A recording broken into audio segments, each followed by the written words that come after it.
It began with a kiss. One gesture, that would rip through eternity. In the shadowed corridors of power, decisions were being made. Quiet ones. Quick ones. Soldiers stirred. Gates creaked. The ground, as if holding its breath.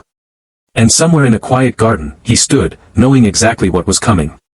This was no accident. No collapse of control. Every step, measured. Every word, intentional. Every second, loaded. The arrest. The trial. The silence. The crowd. The cross. What really happened the day Jesus died? Let's go minute by minute. Because every moment changed everything. Over 2,000 years ago, on a spring Friday in Jerusalem, a sequence of events unfolded that still shakes the world today. This is not just a story, this is history, faith, and sacrifice, to the very minute. It was the time of Passover, the most sacred week in the Jewish calendar. Pilgrims flooded the city. Tensions ran high. Roman troops watched from the shadows, their armor gleaming beneath cloaks of indifference. Jerusalem was a city split between allegiance and resistance. The empire ruled with iron certainty, while whispers of a promised deliverer stirred in back alleys and temple courts. And then, one man. A rabbi, healer, disruptor, riding into the city not on a war horse, but on a donkey. Crowds shouted his name. Children waved branches. The powerful grew uneasy. He knew what lay ahead. Not just death, but something far heavier. He didn't flinch. This wasn't just a political clash. It wasn't just the end of a prophet.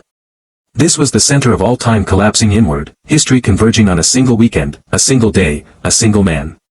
And now, we rewind the clock. Hour by hour. Moment by moment. To see what happened. Exactly as it happened. Around midnight, it began. Not with thunder. Not with violence. But with prayer. At exactly 12 a.m., in a quiet grove east of Jerusalem.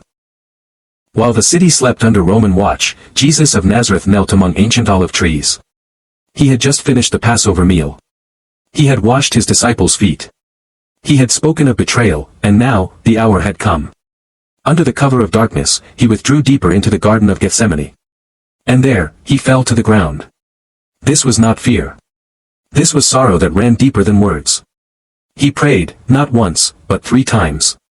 Father, if it be your will, let this cup pass from me. Yet not my will, but yours be done. The weight of the coming hours pressed against him, so heavy, so real, that his sweat became blood. Nearby, his disciples, Peter, James, and John, couldn't keep their eyes open. The most crucial night of their lives, and they slept. But Jesus stayed awake. Because he knew what was already moving toward him. Then, flickers of orange pierced the trees. Torches. Voices. Armor clinking against armor. A crowd, led by temple guards, Roman soldiers, and at the front. Judas Iscariot. One of the 12. He walks up to Jesus without hesitation. And with a kiss, the kind a student would give a rabbi, he seals the moment that would change the world. The soldiers move in. Peter draws a sword, strikes, cuts off a man's ear. But Jesus says no. Put your sword away. And then, he heals the man who came to arrest him. No resistance. No escape. He offers his hands. He is bound. He is taken. At exactly midnight, in the place where he once prayed with joy, Jesus is betrayed, abandoned, and led into the night. The long day has begun. Around 1 a.m. They took him in chains through the city's narrow alleys, past sleeping homes, shuttered windows, and stone steps wet with dew. First stop, the house of Annas, the former high priest. Still powerful. Still feared. Jesus stands there, bruised, silent, while questions are hurled at him like stones. Who are your followers? What do you teach? No defense. No protest. Only this. I've spoken openly. Ask those who heard me. A guard strikes him across the face. The night presses on. No formal charges. No witnesses. Just a rush to condemn. They move him again, quickly, quietly, through secret passages, under torchlight. Alarm clock now it's closer to 2 a.m. He is taken to the house of Caiaphas, the high priest. There, more officials are waiting, scribes, elders, and members of the Sanhedrin. A court that was never supposed to meet at night. But tonight, the law bends. They want one thing, a reason to kill him. False witnesses come forward. Their stories don't match. Then someone says, he claimed he could destroy the temple and rebuild it in 3 days. Caiaphas stands. He demands an answer. Jesus says nothing. Silence, like a blade hanging in the room. Then the question that changes everything. Are you the Messiah? The Son of the Blessed One? And Jesus speaks. I am. And you will see the Son of Man seated at the right hand of power, coming with the clouds of heaven. Gasps. Clothes are torn. Caiaphas cries out, blasphemy. And just like that, the verdict is sealed. But outside, another trial is happening.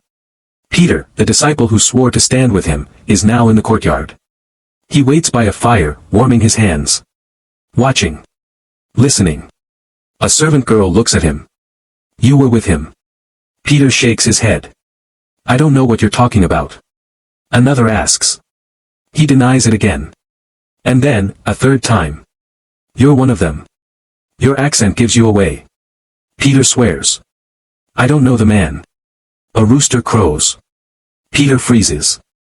Jesus, still inside, beaten, accused, turns and looks through the crowd, straight at him. And Peter breaks. He stumbles away into the darkness, weeping. Alarm clock. The clock now nears 3 a.m. Inside, Jesus is blindfolded. Struck. Mocked. Outside, the city sleeps on. But nothing will ever be the same. Alarm clock. It's just before dawn, around 5 a.m. The eastern sky begins to pale. Jerusalem stirs. Merchants yawn, torches fade, the first sounds of footsteps echo in the streets. But in the inner courts of the high priest's house, no one has slept. Jesus stands before the full Sanhedrin, 70 men in robes and authority, gathered in haste to do what could not be done at night. Officially, condemn him. There is no deliberation. No defense. No real trial. He has already spoken the words they needed. I am. To them, that meant one thing, blasphemy. The penalty, death. But they could not carry it out. Not legally. Not under Roman rule. So, just as the sun begins to rise, they bind him again, rougher this time, and march him out into the cold streets. Dust kicks up under leather sandals. Soldiers shout. Dogs bark from alleyways. They are headed west, toward the palace. To the man who holds the power of life and death. Pontius Pilate. Alarm clock. It's now around 6 a.m. Pilate is already awake. He doesn't want this. He doesn't care about their temple or their laws. But they bring him a man, beaten, bound, calm, and a charge they've reworded for Roman ears. He claims to be king. A threat to Caesar. Pilate looks him over. Are you the king of the Jews? Jesus replies. You say that I am. He says little else. No pleading. No argument. No fear. Pilate pulls him aside. Tries to reason with him. Don't you hear what they're accusing you of? But still, silence. Pilate steps back. Frowns.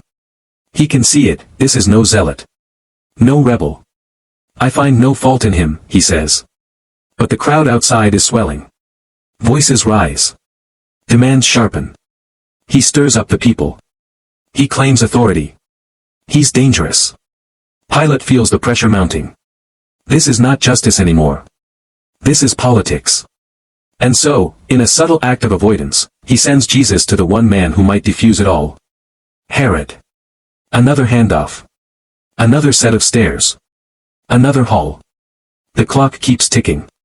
The world keeps turning. But something is unraveling. Alarm clock around 6:30 a.m. The gates of the palace open once again. Jesus, bruised, bound, and silent, is led away from Pilate, not to freedom, but to yet another ruler. Another stage. This time, it's Herod Antipas. The puppet king of Galilee. The man who once had John the Baptist executed. The man who had heard rumors about Jesus, miracles, signs, and stories. Now, face to face with the one he'd heard so much about. Herod is curious. At first, almost amused. He leans forward. Do something. Work a miracle. He laughs. Prove it. But Jesus says nothing. Not a word. The court around Herod snickers. Mocking robes are thrown over Jesus' shoulders. A royal costume. A parody of kingship. They laugh harder. Soldiers shove him. A reed in his hand. A crown twisted from thorns rests waiting, not yet pressed, but close. Herod grows bored. Disappointed. This king will not perform. Will not plead. So he waves his hand. Send him back to Pilate. Another walk. Another handoff. Another moment where a man in power refused to decide. The political tennis match continues. As leaders pass responsibility like a hot coal. Afraid to hold truth too long. Afraid of what it might burn away. The people in the streets are now fully awake. Crowds form again. Pilate is handed the prisoner once more. But now the choice is becoming unavoidable. This man. This silent man in a mocking robe. Is being turned into something more than a problem. He is becoming a symbol. A target. A name they're preparing to shout. Alarm clock, it is still early morning. The day is just beginning. But justice has already begun to decay. And time, steady and cold, continues its march to the cross. Alarm clock 7:30 a.m. Pilate stands before a restless crowd. The air is thick now, not with morning dew, but with tension. Expectation. He thought sending Jesus to Herod would settle this. It hadn't. He thought the priests would grow tired. They hadn't. So Pilate makes one final move. A Passover custom. Each year, the governor releases one prisoner, anyone the people choose. He gives them a choice. Barabbas. A violent rebel. Convicted. Known. Guilty. Or Jesus. A healer. A teacher. Beaten. Bound. One man is a threat to Rome. The other, a threat to their power. Pilate steps forward. Which one do you want me to release to you? A pause. Then a voice. Then another. Then a wave. Barabbas. Pilate blinks. Then what should I do with Jesus, who is called the Christ? The crowd doesn't hesitate now. Crucify him. Why, he asks. What evil has he done? But they shout louder. Crucify him. Pilate hesitates. Then, he calls for water. In full view of the people, he washes his hands. I am innocent of this man's blood, he says. But the crowd answers him. Let his blood be on us, and on our children. And so, he hands Jesus over. The sentence, crucifixion. Before the cross comes the scourging. Roman soldiers strip him. Tie his hands to a post. And then, the lash. Leather cords laced with bone and metal. Whipping again, and again, and again. His back splits. His body falls. But still, he breathes. They mock him. They twist a crown from thorns. Not carefully, but with force, and press it into his brow. Blood runs down his face. They drape a purple robe over his shoulders. They kneel in mockery. Hail, King of the Jews. They strike him. Spit on him. Laugh. And then they drag him to his feet. His face swollen. His back torn open. A wooden cross laid across him. And the journey to Golgotha begins. It's now near 8 a.m. The crowds follow. Some sneer. Some stay silent. A few weep. He walks with the weight of the world on splintered wood. Every step is a heartbeat in eternity. Every glance, a fulfillment of prophecy. And still, he says nothing. The innocent, condemned. The guilty, freed. And time, moves forward. This is not just ancient history. This is the story that split time in half. A king rejected. A savior wounded. A silence louder than any sermon. And it's only the beginning. Backhand index pointing right follow the next chapter of the hour-by-hour account. Backhand index pointing right experienced the crucifixion like never before, not just what happened, but why it had to. Because the next hour changes everything. Alarm clock, it is now 9 a.m. The sun has risen over Jerusalem, bright and unforgiving. But in the streets, shadows still follow a figure who can barely stand. He stumbles beneath the weight of a cross, not polished, not symbolic, but rough-hewn, soaked in splinters and stained by blood. His back is torn open. His face unrecognizable. And yet, he moves forward. Step by step. Fall by fall. The soldiers shout. The people jeer. Some laugh. Some curse. Some can't look at all. Among them, a man is pulled from the crowd, Simon of Cyrene. He doesn't volunteer. But he's chosen to help. To carry the beam. And so together, they walk. Through narrow alleys. Past markets opening for morning trade. Toward a hill just outside the city walls. Golgotha. The place of the skull. And there, on that hill, the world holds its breath. The soldiers move quickly. This is routine for them. Another execution. Another rebel. But this man is different. They strip him. Throw him down. Stretch his arms wide. A nail is driven through his right wrist. Then the left. Then through both feet. The wood shudders. The sound splits the air. Then, they raise him up. The cross drops into its socket in the ground with a violent thud. He hangs there. The sky is still blue. The crowd still murmur. The soldiers cast lots for his clothes beneath him. And above his head, nailed to the wood, a sign. Jesus of Nazareth, King of the Jews. Some mock the title. Others rage at it. But no one can deny, the blood is real. 2 criminals hang beside him, one on the left, one on the right. And from that cross, barely able to breathe, Jesus speaks. Not in anger. Not in pain. But in mercy. Father, forgive them. For they know not what they do. The Roman soldiers. The priests. The crowd. The disciples who fled. Forgive them. Forgive us. Alarm clock Mark 15 verse 25 tells us, it was the 3rd hour when they crucified him. The 3rd hour. 9 a.m. And the world has just turned upside down. Alarm clock it is now 12 p.m. Noon. The 6th hour. The time of day when the sun should be highest, brightest, warmest. But on this day, it begins to fade. The light withdraws. The shadows stretch across the stones of Jerusalem. The birds fall silent. The wind slows. And then. Darkness. Not the gathering of clouds. Not a passing eclipse. This is different. Unnatural. Heavy.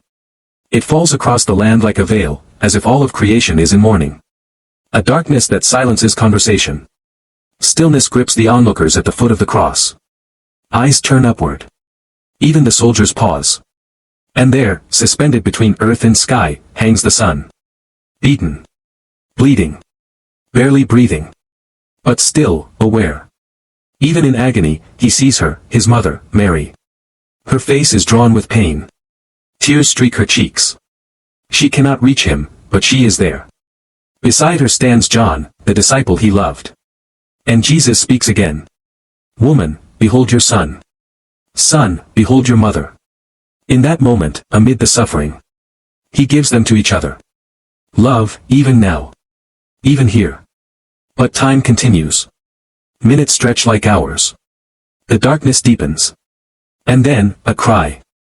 Louder than the gasps for breath. Ragged, raw, torn from somewhere deeper than flesh. Eli, Eli, lema sabachthani. My God, why have you forsaken me? The words echo. Across the hill. Across time. It is not a question born of doubt. But of the weight of sin now pressing on him like the sky itself. He, who knew no sin, has become sin. The Holy One feels what it means to be abandoned. The Father turns his face away. And for the first time in eternity, the Son feels the full silence of heaven. The light is gone. The laughter is gone. Even hope, it seems, is gone. And still. He hangs. For us. Alarm clock it is the middle of the day. But everything feels like night. Alarm clock it is now 3 p.m.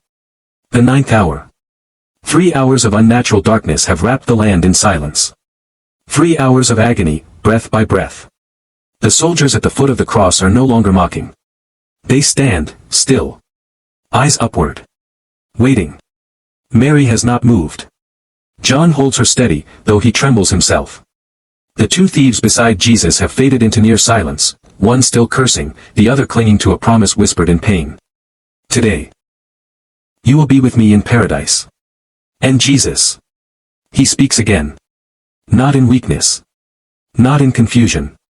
But in full authority. With a final breath drawn from lungs collapsing. He cries out. It is finished. Not a cry of defeat, but of completion.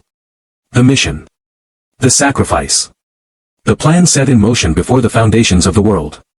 Finished. And then, one final sentence. Father, into your hands I commit my spirit. And with that, he exhales. One last breath. One last heartbeat. And the Savior of the world hangs limp. He gave up his spirit. And the world would never be the same. Suddenly, the earth shakes beneath their feet. Jerusalem trembles. Stones split. Tombs crack open. And in the temple, the impossible happens. The veil. The massive, thick curtain that separated the people from the most holy place. Tears. From top to bottom. Not by human hands. Not by accident. But by God himself. As if heaven shouts to earth. Access is now open. The price is paid. The ground trembles. The priests in the temple fall to their knees. The guards at the cross stagger back. One of them, a hardened Roman centurion. Blood on his armor. Breath caught in his throat. Whispers. Truly, this man was the Son of God. And silence falls again. But it is not the silence of defeat. It is the silence of fulfillment. The stillness after a storm. The sacred pause, before resurrection. Alarm clock, it is 3:03 p.m. And the Son of God has died. So that the sons and daughters of men might live. Alarm clock, it is now 3:15 p.m. The crowd that once roared with fury, is silent. The darkness has lifted, but the sky still looks wrong. Dim, cloud-stained, hollow. The cross remains. And on it, hangs a lifeless body. The one they called a blasphemer. A rebel. A king. But now, even his enemies are no longer certain. A Roman centurion, the one who had nailed his wrists. Who had stood unmoved through screams and mocking. Now stares upward. His sword hangs at his side. His voice breaks. Surely this was the Son of God. No one argues. Not now. Not after the earthquake. Not after the veil. Not after the moment the world itself shifted. Some in the crowd beat their chests in sorrow. Others walk away in silence. No one cheers. The execution is over. But the story is far from done. Alarm clock around 4 p.m. Time is running short. Sabbath begins at sunset, and the law forbids bodies left on crosses. Then, from the shadows, a man steps forward. Joseph of Arimathea. A wealthy man. A respected member of the Sanhedrin. A secret follower of Jesus. He had remained silent in the council. But now, he speaks. With courage. He approaches Pilate, the same governor who ordered the crucifixion. And he asks for the body. Pilate is surprised that Jesus is already dead. He confirms with the centurion. And then, he grants permission. Joseph wraps the body carefully. With linen, spices, reverence. He is joined by another man. Nicodemus, who once came to Jesus by night. Now walks in full daylight to honor him. Together, they carry the broken, bruised, sacred body. Not to a mass grave. But to a tomb. Joseph's own tomb. Cut from solid rock. Untouched. Prepared. They lay him there. They roll a massive stone over the entrance. It is finished, again. The sun lowers. The Sabbath draws near. The women watch from a distance, their hearts shattered. And then, silence. No thunder. No light. No voice from heaven. Just stillness. Stillness in the grave. Stillness in the city. Stillness in the hearts of those who had believed. It feels like the end. Like hope has died. Like the promise was broken. But even now. In the tomb. In the silence. In the unbearable waiting. He is not done. Everything that happened on that day was more than just tragedy, more than history. It was prophecy fulfilled. And heaven's deepest truth revealed. So pause here. Let's look closer. What did it all mean? The garden. Where it all began. Gethsemane.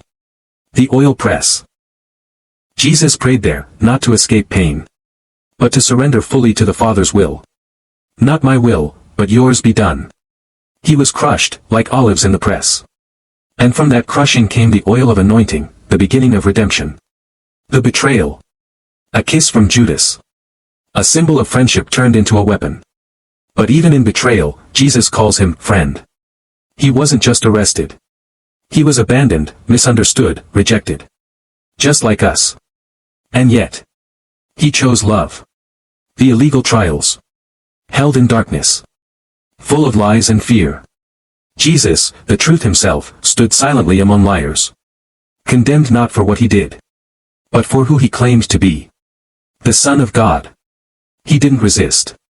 Because he knew that every accusation was absorbing the punishment meant for us. Peter's denial.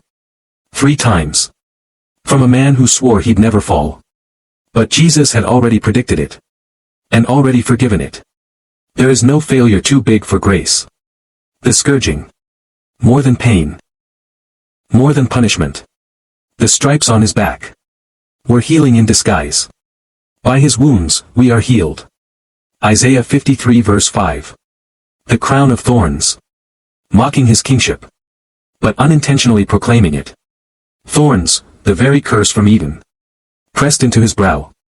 The curse of sin. Laid on the head of the one who would break it forever. The veil tearing. This moment changed eternity. That thick, towering veil in the temple. The barrier between God and man. Was torn from top to bottom. Not from earth to heaven.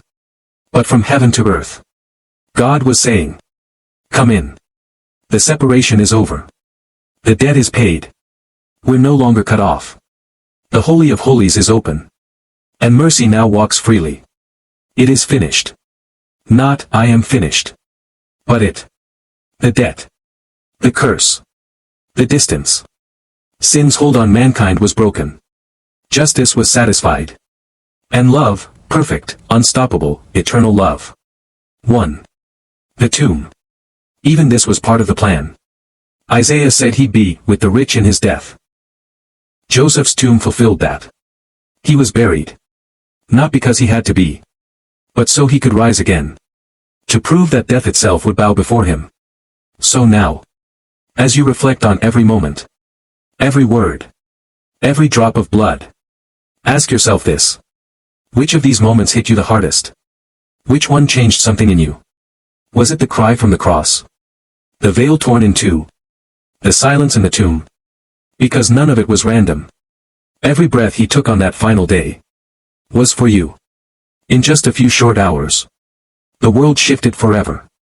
From a quiet garden to the roar of crowds, to the silence of a sealed tomb. Every moment mattered. Every second carried weight. Torn flesh. Spoken mercy. Torn veil. It wasn't just a timeline. It was a rescue mission, minute by minute. So now, we want to hear from you. Which hour hit you the hardest? Was it the darkness at noon? The cry of, it is finished? The tearing of the veil, or the silence in the grave?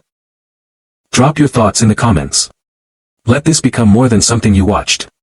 Make it something you remember. And if this helped you see Good Friday in a new light. If this timeline brought you closer to the truth of the cross. Tap like.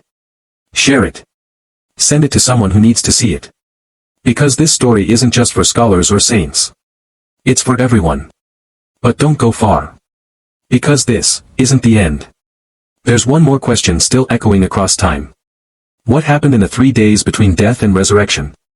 Where did Jesus go? What was breaking in the unseen realm? That's what we're covering next.